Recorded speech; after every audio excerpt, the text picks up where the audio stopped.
Coming up on DC News Now, it's another DMV First Warn Day. Meteorologist Damon Matson is tracking the conditions. School districts around the DMV announcing extended closures after the snowstorm.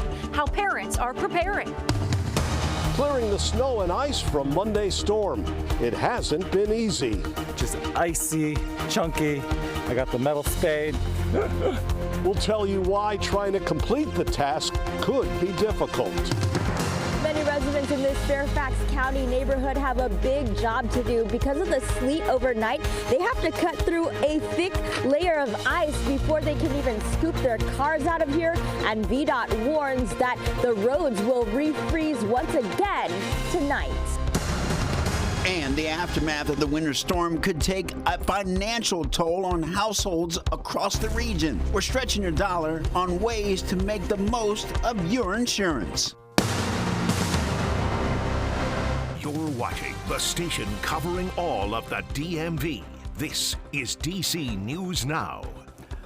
After Sunday's snowfall all across the DMV, today begins the cleanup. Thank you for joining us for DC News Now at 4. I'm Mark Hall. Hey, good afternoon. I'm Elisa Gale. Well, crews around the region, they've been working around the clock now to clean up those roads, the sidewalks, as this video here, and highways as well. In DC, we've seen people enjoying the snow as well, Mark. And in Prince George's County, Maryland, the school system closing schools to later this week, and we're going to have more on that coming up. Yeah, meantime, in Alexandria, Virginia, we're checking in on the neighborhoods to see how the streets, they're being cleaned there.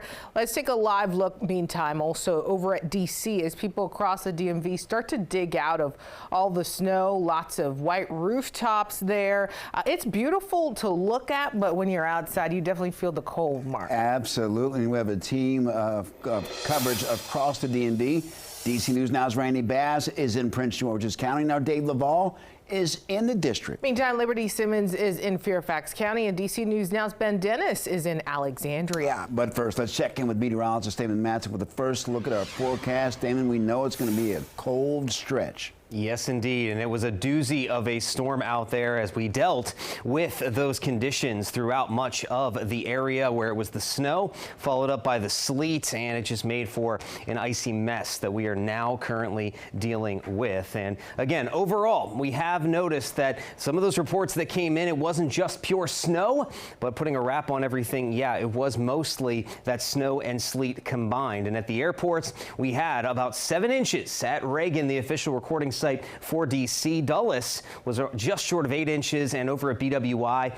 it was 11 inches. Now, across some of the rest of the region, we saw mostly between 8 to 9 inches on the higher end across various parts of Virginia. Ashburn and Berryville getting close to 10 inches of snow and sleet combined. And then on top of that, in Maryland, especially as you went north, you saw those higher totals with Clarksburg up around 12 inches, Simpsonville and Howard County at 11.3, and then back toward Boonesboro at 9, and Brentwood in Prince George's County at 9 as well. But folks, the precipitation is long over with. We've had some time to clean up and clear out today, but unfortunately now our attention turns to the brutal cold that is continuing to linger and even get worse as we head into the night. Cold weather advisories are in effect across the majority of the region, and in the dark blue, those are extreme cold warnings, as everywhere tonight those wind chills will be getting to sub-zero. So we'll talk about just how cold it's going to be over the next few days and how long it does last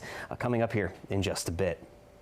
All right, Damon, thank you. And meantime, in Maryland now, the State Highway Administration sending out crews to plow those roads. They say if you have to travel, to stay at least 10 to 12 car lengths behind plows and to never pass them on the right side. And Annalisa, one of our largest school districts closed through Thursday after a storm dumped snow and ice across the region over the weekend. Yeah, schools in Prince George's County announcing that they'll be closed for at least 3 more days. DC News Now's Randy Bass is in Oxon Hill, where parents and neighbors are reacting to this extended closure this week. Randy, I'm sure it's a talker.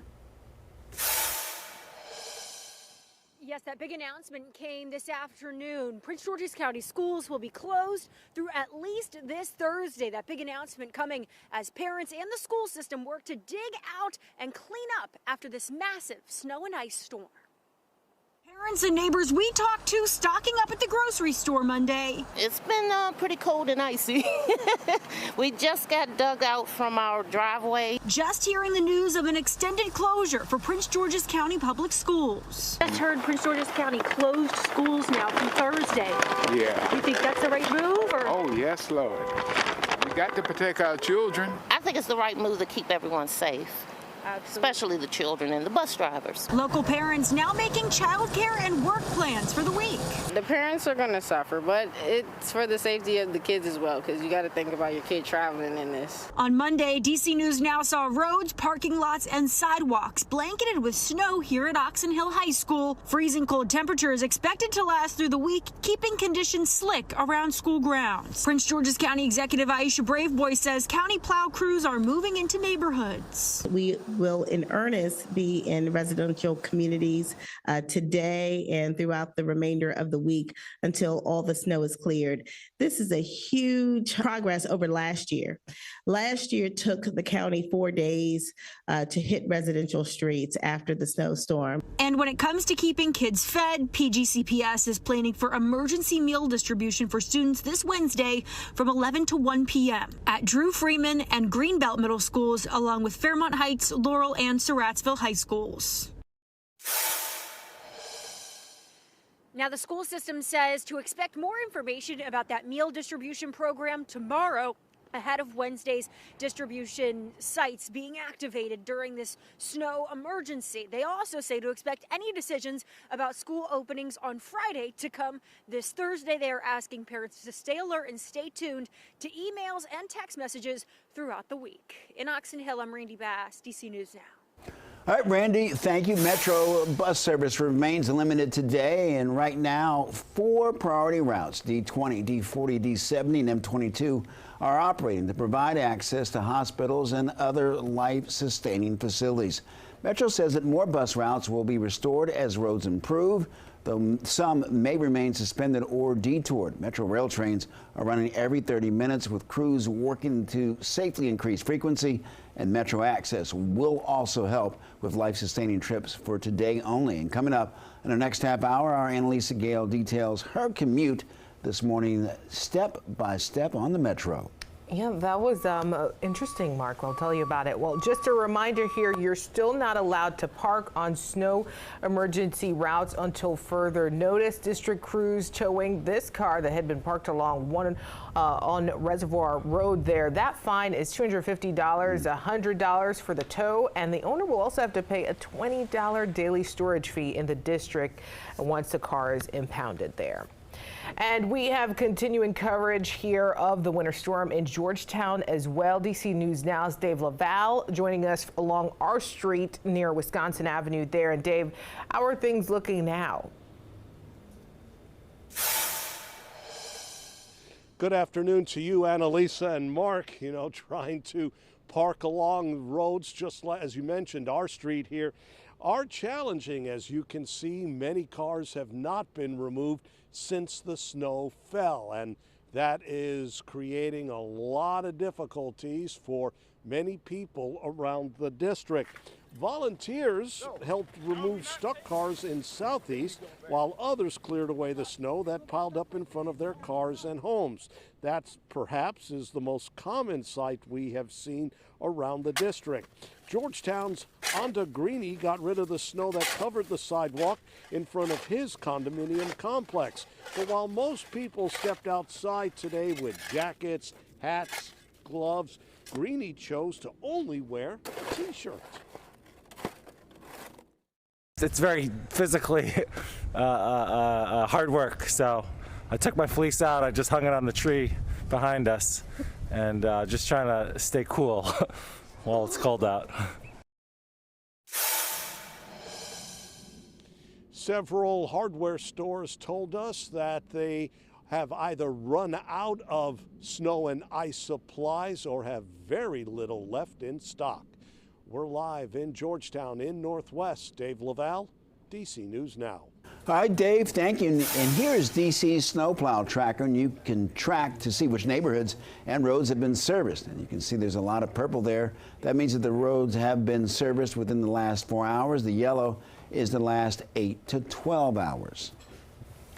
Also taking a live look now at Reagan National Airport as flights slowly start to resume after this winter storm. And while the snow and sleet have stopped falling, icy roads and bitter cold still causing some travel headaches there. Reagan National Airport and Dulles International Airports say flights are expected to gradually resume today.